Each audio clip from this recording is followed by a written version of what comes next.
Bonjour à tous, on se retrouve pour un nouveau et le dernier Café RH de 2023 et on va parler rupture conventionnelle, ticket restaurant, versement mobilité, AJS et convention de métallurgie. Alors c'est parti.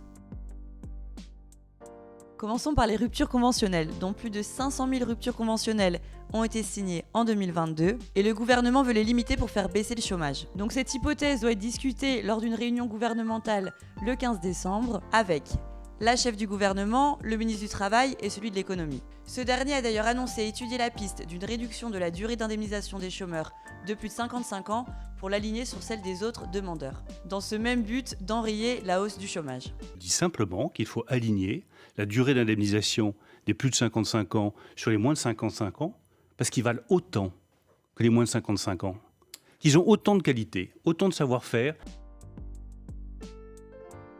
Parlons maintenant titre restaurant pour les courses alimentaires. Donc l'Assemblée prolonge leur utilisation jusqu'à fin 2024. Jeudi dernier, l'Assemblée nationale a rapidement approuvé la prolongation jusqu'à fin 2024 d'une dérogation permettant d'utiliser les tickets restaurants pour acheter tous les produits alimentaires, même ceux qui ne sont pas directement consommables. Donc cela a été fait en raison de l'inflation persistante.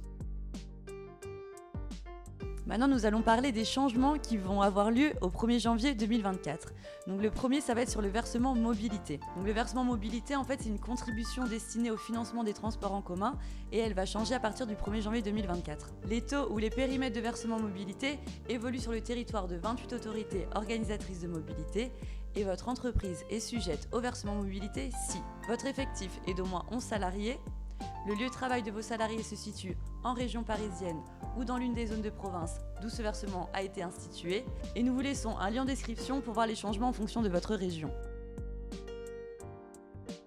Parlons maintenant AGS. Donc il va y avoir également une augmentation au 1er janvier 2024.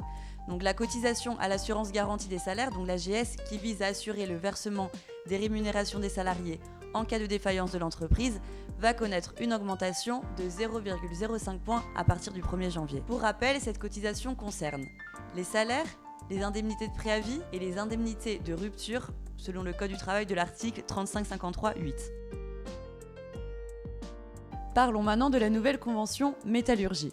Donc le 7 février 2022 a été signée une convention collective unique pour tous les salariés de la métallurgie, qu'ils soient cadres ou non cadres, et elle rentre en vigueur le 1er janvier 2024. Un changement pareil va permettre de fixer une seule et même grille de salaire au secteur de la métallurgie.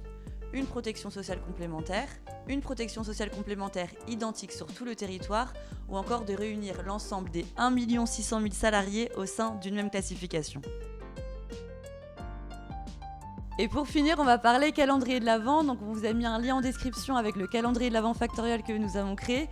Vous pouvez recevoir du contenu exclusif, des réductions et plein d'autres choses. Donc n'hésitez pas à vous inscrire, c'est gratuit et c'est dans le lien en description. Donc c'est fini pour ce dernier Café RH de l'année 2023, mais on se retrouve l'année prochaine avec plein de nouveaux Cafés RH. En attendant, je vous souhaite de bonnes fêtes de fin d'année et à bientôt.